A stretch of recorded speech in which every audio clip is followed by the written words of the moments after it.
আসসালামু আলাইকুম প্রিয় ভিউয়ার্স, আশা করছি আপনারা সবাই ভালো আছেন। আমিও আল্লাহর রহমতে এবং আপনাদের দয়ায় ভালো আছি আলহামদুলিল্লাহ। আজকে আমি আবারও ইংরেজি ক্লাসে ঈদ পরবর্তীতে আপনাদের স্বাগত জানাচ্ছি। কথা না বাড়িয়ে চলুন আমরা ক্লাসে অ্যাটেন্ড করি। Let's go.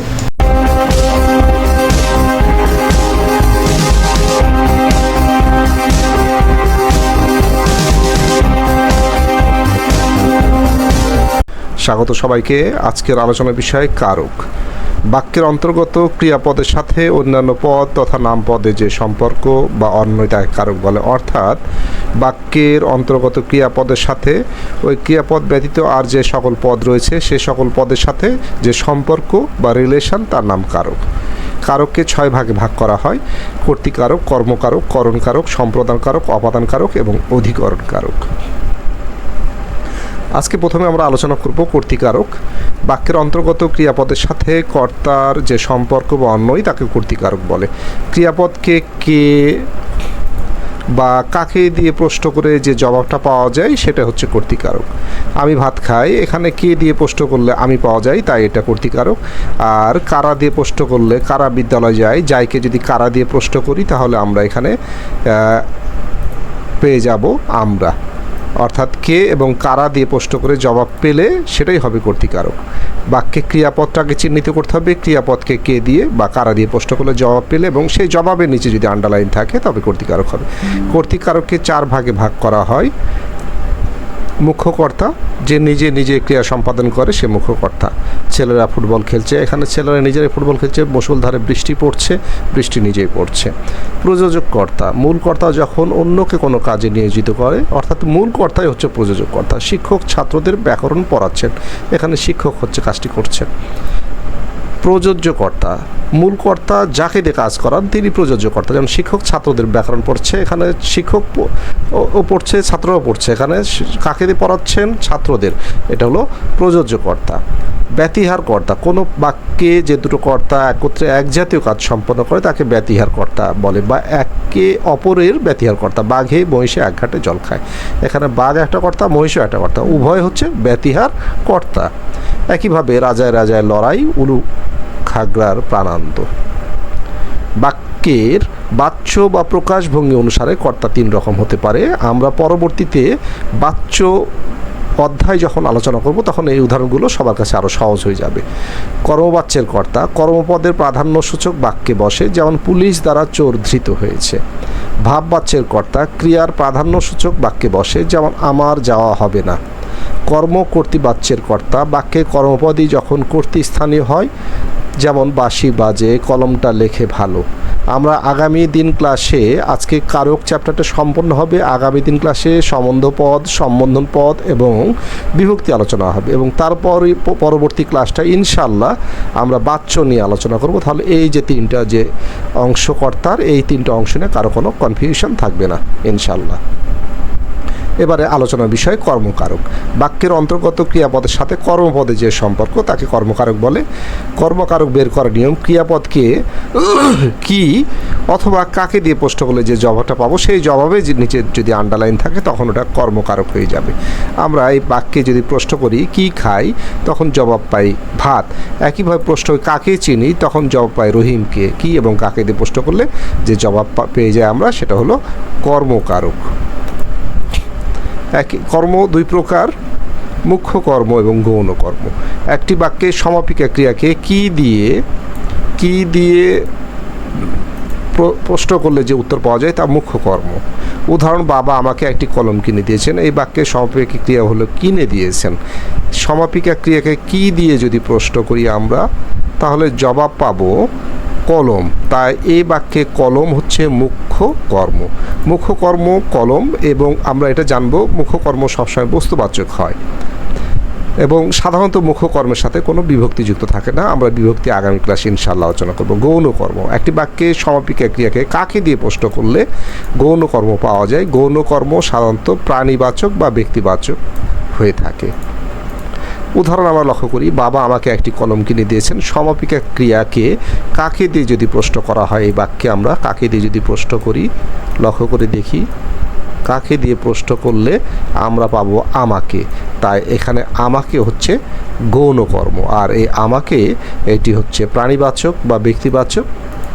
এখন আমরা আলোচনায় চলে যাব প্রকারভেদ। কর্মকারক 4 প্রকার। সকর্ম ক্রিয়ার কর্ম, যেমন নাসিমা ফুল তুলছে। এখানে কি দিয়ে প্রশ্ন করলে ফুল, এবং ফুল একটি কর্ম, অর্থাৎ এই বাক্যে এই ক্রিয়াপদের একটি কর্ম রয়েছে, তাই এই বাক্যের এই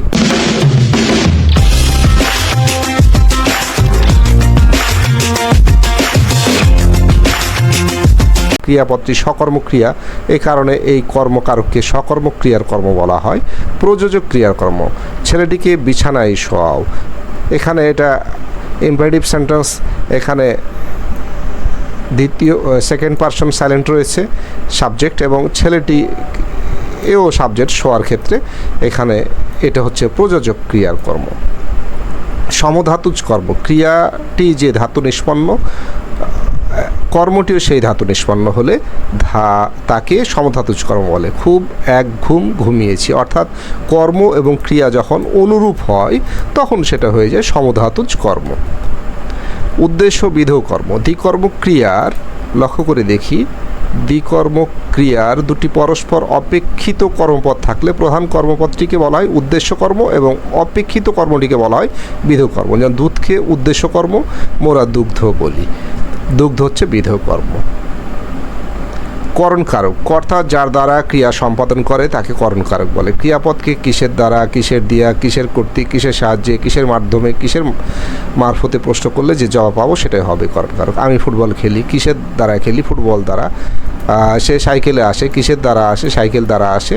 এগুলো প্রশ্ন করলে আমরা এই উত্তরগুলো পেয়ে যাচ্ছি উপরোক্ত প্রশ্ন দ্বারা, তাই এটা করণকারক।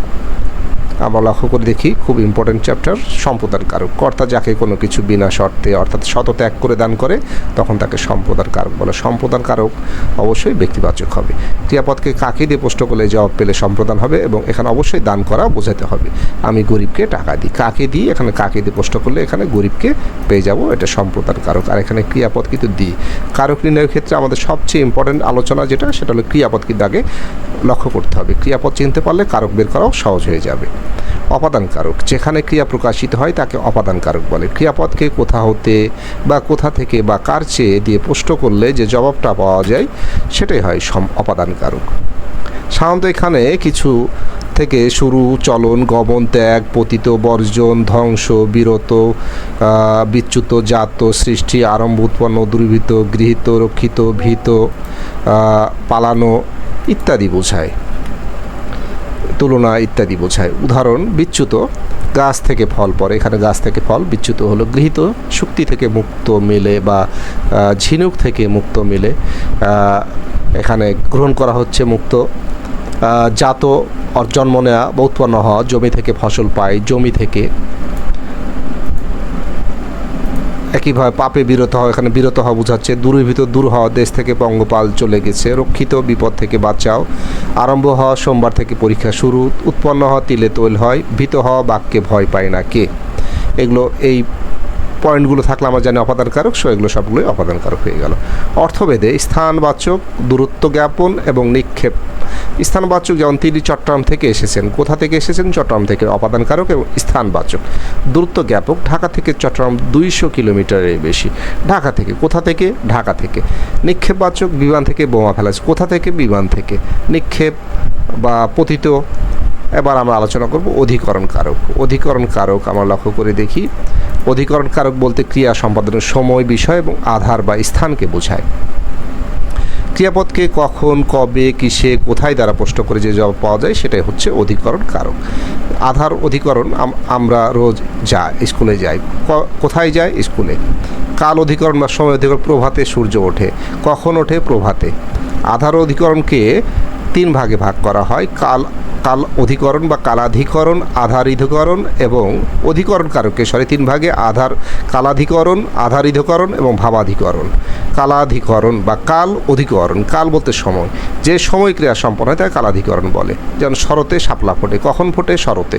আধার অধিকরণকে আবার 3 ভাগে ভাগ করা হয়, ঐক্যদেশিক অধিকরণ, অভিব্যাপক অধিকরণ এবং বৈষয়িক অধিকরণ।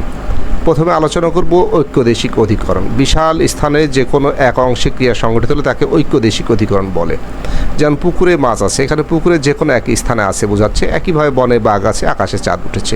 অভিব্যাপক অধিকরণ, উদ্দিষ্ট বস্তু যদি সমগ্র আধার ব্যাপ্ত করে বিরাজ থাকে তখন তাকে অভিব্যাপক আধার অধিকরণ কারক বলে। নদী তিলে তেল আছে, যেমন তেল এখানে তিলের সম্পূর্ণ অংশ জুড়ে রয়েছে। একইভাবে নদীতে পানি আছে।